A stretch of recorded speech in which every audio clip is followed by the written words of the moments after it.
Hello and welcome to the Dirge of Mourning. I am your host, Andrew, alongside Terry. Today, we'll be taking a look at An Tóramh, I think that's how you pronounce it, with their first album, Echoes of Eternal Night, released in 2025. Today, we mourn the birth of John's suffering. Therefore, we are gathered here for the second installment of the Summer of Suffering.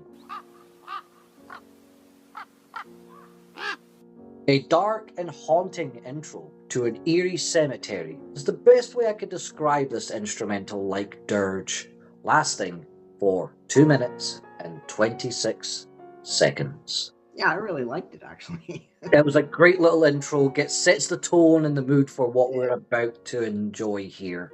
Well, with the organ voice sounds, I really like that kind of sound, so that appealed to me. Oh, absolutely. Bleak, dreadful doom with death growls of despair start us off on this miserable journey at the 3-minute and 35-second point. The guitar tone shifts to a more darker cry, as if the void of sadness itself comes from the grave, lasting until 5 minutes and 44 seconds.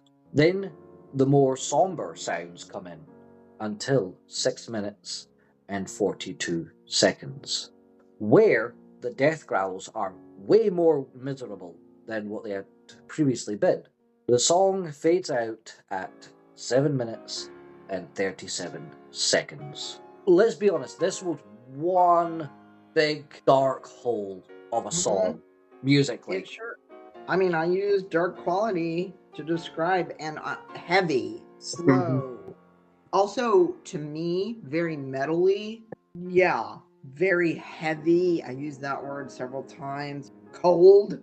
Yeah. Again, the words I kept coming back to was dark, bleak, and funeral. Just those were the kind of moods that it was giving off, and I just absolutely enjoyed. Depression covered in the funeral flowers is how I'm going to describe this music. The death growls and spoken word are just fantastic at setting this dark mood, right? At the 2-minute and 59 mark, the funeral doom elements take hold musically. I will compare it to a hearse driving into a cemetery and the disillusion it brings to the imagination. Death growls are just fitting for this gloomy atmosphere that the band has made at the 4-minute and 38 point. We get the somber guitar work as the funeral-like drums kick in, playing until 5 minutes and 30 seconds.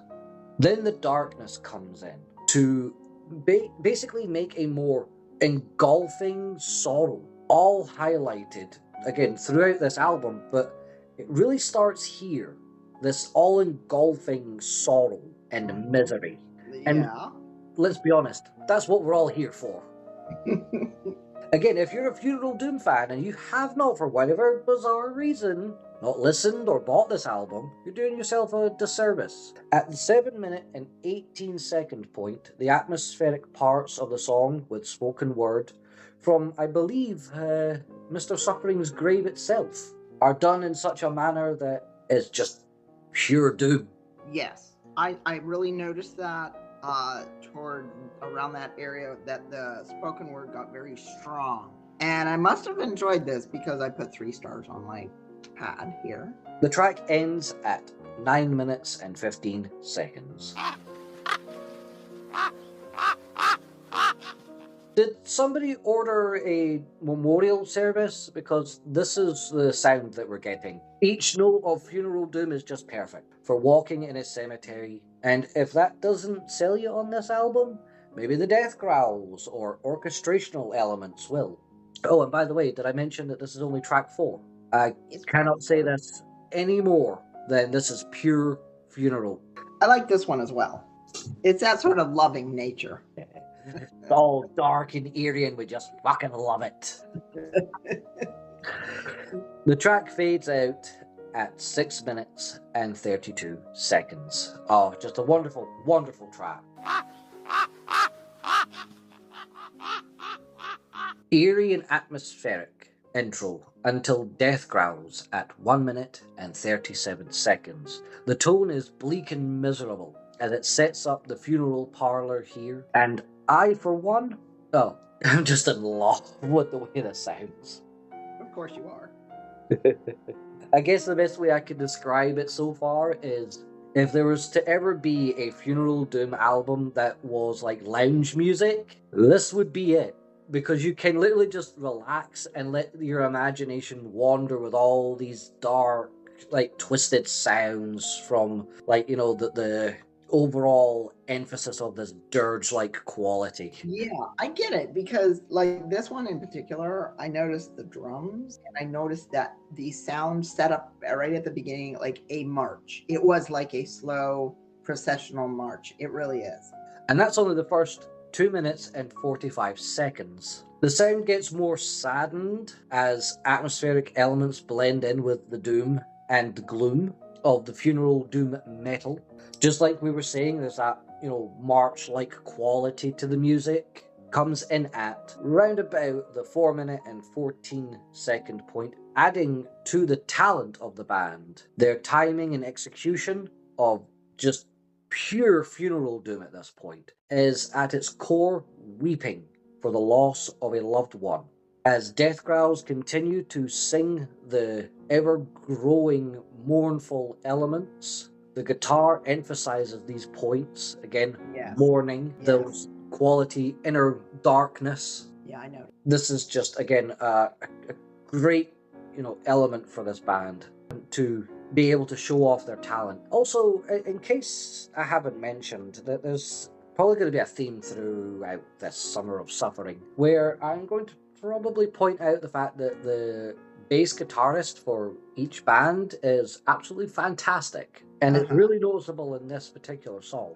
At about the 7 minute and 9 second mark, the heavier doom style kicks in, consuming us all in the eerie and bleakness, and it returns in such a manner that is more dreadful and despairing. To end the song, as the guitar fades out at 8 minutes and 55 seconds. Oh, what a journey of utter miserable, bleak and eerie, dark tones that just fit absolutely perfect. The vinyl eeriness mixed with death growls and funeral doom works so well. And it's honestly hard to explain what it is about this track that makes it awesome. Well, I did have a question about this. Is there an atmospheric effect at the beginning of some sort of electro pulse going on?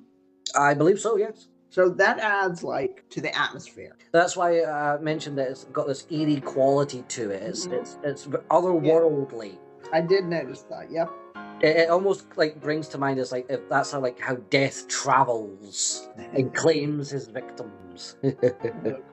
No, honestly, it's kind of hard to explain just how awesome this little intro is, lasting for 3 minutes and 19 seconds. The dark and somber tones are rich with grief, and yet the heavy doom only becomes more bleaker as the guitar is played. The old record player sound is perfect touch to this, and a great addition to the overall old feeling to this album. It's as if it slowly decays as the album goes on. That's a good metaphor. I like that. All of that combined just makes great funeral doom, in my opinion. The track fades out at 8 minutes and 22 seconds. The old record player sound effect fades in as the funeral doom comes in, as you would expect, dark and miserable. Every element here is just what I needed. The band itself have done a phenomenal job here. This might be the most darkest atmosphere in an album I've heard yet. It is pretty bleak throughout. And is a great contender for possible album of the year. Like I said, the band have done a phenomenal job here. The song ends as the vocals and eerie sounds fade at 6 minutes and 32 seconds. To me, when you described it as a sort of a overall one sort of feeling with the sort of loungy, sort of a laid back sort of listening experience, that's kind of how I view it, because when I did listen, it was like sort of just washing over you. You didn't have to do a lot of work thinking about things, or just, it was very, if I use this word, it's not the right word, but simplistic. But what I mean is it was easy to listen to. No, I completely understand. Maybe I should put it this way, like easier than some of the other albums that we have done. Easier, yeah. Basically, it boils down to this concept, I think, that the music was done in such a sort of like standard format for Funeral Doom that it is something that you can just put on in the background and get on with your shit. And it's such an enjoyable experience at the same time that you can just listen to it and not think too hard. But at the same time, we haven't even touched on the lyrics. With that said, guys, the album slowly decays as you listen to it, making it quite a unique Funeral Doom album in that regard, though. With all that sort of like, record scratchy effect as it ends. Every tone of the vocals was absolutely fantastic. Just what I was hoping for the Summer of Suffering. In short, the band is extremely talented, and if they do decide to return with another album, I cannot wait. Echoes of Eternal Night. So, what have we got? We've got, I do not know why, but I wrote down this. It had a nice rhyming stanzas. The stanzas are just laid out like just very simplistic, nice rhyming stanzas. Okay. I didn't notice. This sets the tone of how it's going to be. They are not difficult. They are not long. They get straight to the point, and they are just not any hidden meanings. It's just straight up, this is what I'm feeling. So basically it just cuts through all the fluff and bullshit, basically, and gets to the heart and meat and the potatoes of it all. My favorite line is, in solitude, we meet our doom. Oh, yes. That was one of mine as well. That was fantastic. Yeah, in solitude. So we are alone. We leave the world alone. I mean, you can sit there and hold somebody's hand, but honestly, they're not coming with you. Precisely. Precisely. So we've got, this song describes a shadowy, dark place. It's cold. It's like, not pleasant. We have just a dark quality, very repetitive thoughts and feelings. And this is, here's some other lines that I apparently really liked. In eternal night, which brings in the title of the song, we find our home. It completes, that's the final line, completes the idea and the theme of the... That is really well done, actually. I like that. Yeah. In eternal night, we find our home. I think the reference here is the grave. Yeah. So, or simply death. Yeah. And that's basically it. I mean, nothing difficult. Just again, this doesn't have to be extremely complicated. It simply just has to get across those thoughts and feelings that one has about these, emotions that we all have. I mean, sometimes it's nice to not have to delve deep into all kinds of hidden meanings and all kinds of weird metaphors. It's nice to just be straightforward. I definitely agree. Desolation. Desolation. So, just simply looking at the word desolate. Desolate is a very, very dark word, very dark place. In this one, we have, which was really interesting because I really like the spoken word in this as well, the very dark, desolate theme of it's a void. There's isolation, feeling of being trapped. Very tragic song. Very, very tragic. I think this is where the bleaky elements stem from. This line kind of sums it up. In the darkness of the void, I will forever stay. Yeah. Oh, that hits different, doesn't it? That really gets you in the guts. That's just like heart-wrenching. Great spoken word, really strong song, and This one I did like. I really did like it because I put these stars on. Just describing that utter desolation, title of the song. Right. It's all about these emotions that stem from like personal tragedies and loss, and these are the emotions that one does go through. Embrace in Shadows. This is, to me, just a very dark, sad love song. It is about being in love through agony and pain. It has really nice lyrics about basically eternal love. It is not a happy eternal love. I gathered again when I was going through this stuff, I was just like, yeah, that is depressing. It is described in the lyrics as love shining with a quote unquote haunting light, a haunting light. It's the idea that a lot of people have of love lasting forever, love being through death. Right. Again, the perfect song for mourners. Yeah, exactly. Very sad. It is Very indeed. sad. And absolutely perfectly written, honestly. As far as lyrics go, as far as the meaning of something slightly different in a way, I of course love the sort of romantic side of this kind of stuff. So that was interesting. Agreed. Shadow of Despair. What have we got here? We have themes of feeling lost in darkness, trapped again, despair. I noticed quite a few of the songs, it does feel as if you're trapped. Right. Trapped Again, it's that somewhere. element of when you go through these grieving stages, you do feel these elements of like you cannot move, you cannot breathe, you're constantly feeling like you're like overshadowed or overpowered by these thoughts. What's interesting is they describe no one hearing you, feeling like quote unquote prey, lost control or lose control. These words are actually in the lyrics. Just a horrible feeling overall. Yes. A haunting sound to the melody.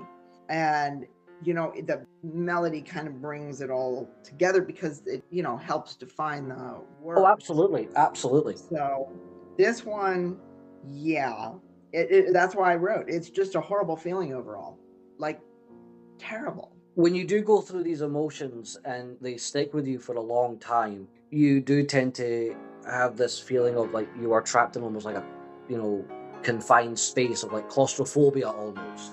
Well, it's kind of funny because when I read the lyrics and when I listen to the music, I don't think of it as in a personal emotional state. I actually picture like someone wandering around in these shadows and doing these things. And so it sort of puts a different spin on it.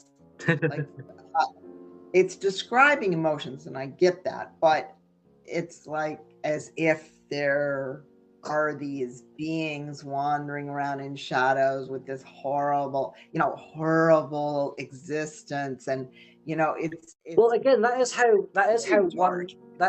one can feel, is if you are one of those like shadowy type figures.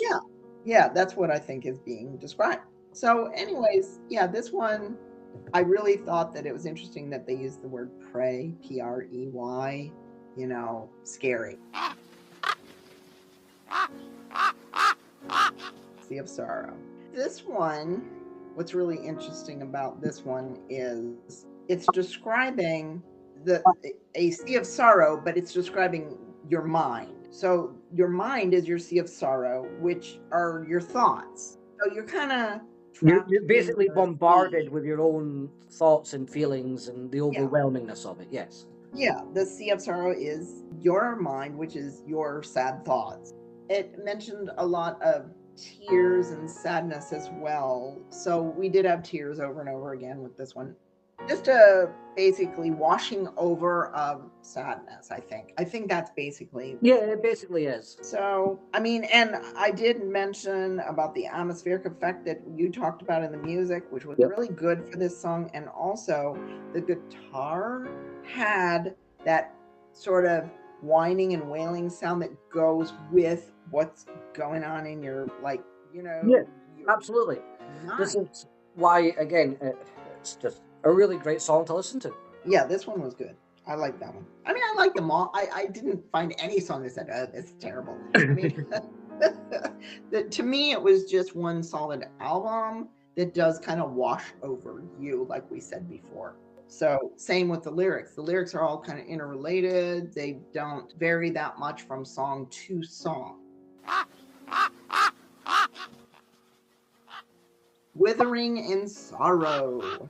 Okay, this one, you're thinking to yourself, I wonder if there's any light at the end of the tunnel. And the answer is no. Time So does this not is all always about- heal wounds. this is all about wallowing. Sometimes, though, what happens is, and they do mention this in the lyrics, that wallowing, it's a choice, and sometimes that choice feels comfortable. So the wallowing in a sort of a painful place, More like you're addicted to a certain type of sadness. that's a great way to describe it. Also, we have a really deep feeling of finality. There's a finality to this song. Agreed. Okay. And in my opinion, the final long death growl that's guttural is what says it all. Like, to me, that describes what's going on in the lyrics. Yeah, We're it's gonna the talk about exclamation this. point on it. Right. I mean, that's basically it. You're withering in sorrow. You're wallowing in sorrow, basically. You're there. And in my opinion, whomever the person is who's there, or what they're describing as the person who's there, doesn't really want to come out of that yet. Right. That is exactly how I felt when I was going through this as well. I was like, yeah, I don't think the person's ready. No. They're still So- going through the grieving Yeah. process. Right. They're not going through the stages yet. It's just kind of stuck on the one. Mm-hmm. Through the whole album, really. Yes, I think this is sort of like phase one almost of that sort of process. Yeah, it's really sad. It is, but these are unfortunately the thoughts and feelings that one does have when we go through the loss of people that we care about. Album art. Now, usually I would go into a whole spiel about, AI bullshit, but I know for a fact that this isn't. So we're going to skip that and Okay. just go straight into what we're looking at. So what we have here is a dark green ambience to the album art. Not my favorite color in the world, but it works. It works here. Yeah, well, it's kind of greenish gray. I mean, it's not bold green, but it's a greenish gray, right? Yeah. The cloaked figure, again, representing death as he goes through these, what looks to be like little houses from a distant past. We have a sort of snowy-esque element to the background. Oh, see, I thought it was fog. We do have fog as well. Okay. The only complaint, I guess, that I have, why the damn bat?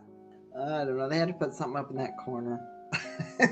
Which is probably true, actually, But that's my only complaint. I shall leave it at that. Okay. I think that's why I'm going to give this album art a 9.9 out of 10. What say you? To me, it's fine. I don't see anything wrong with it. So it's nice and foggy and dark and creepy. Yeah, I like that. So there you have it, folks. 9.9 out of 10 for the album art. Album scoring. Well, I'm giving it a 9.9 out of 10. What a fantastic first album. And honestly, the only thing that's missing is the fact that it uses a Gaelic or Gallic name for the band. And I was surprised that there was no bagpipes in the music. Okay. So if you want that perfect score next time, guys, bagpipes. Cool. I kid, of course, but no, honestly, solid first album, 9.9 out of 10. Okay, well, I'm going to just agree with you on that one. I think it's a solid, good score for a really great album. I enjoyed it more than I thought that I would. Final thoughts. just kind of reiterating what I have already stated. It's one solid sort of washes over you song to song, a few little cool highlights, and then just the lyrics kind of blending. It's pretty much describing one thing. I liked it. That's, a universal sort of mournful, horrible feeling, despair feeling. I'm going to put it like this. Both the music and lyrics send you on a journey to the darkest parts of the mind when it comes to utter despair and loss. No wonder this is an album contender for this year. With that said, don't forget to check out their other mournful offerings if they ever do decide to come out with a second album. But in the meantime, I hope so. But in the meantime, go and listen to this album or purchase it for yourself. Highly recommend it. Until next time, mourners, remember, every day is a funeral.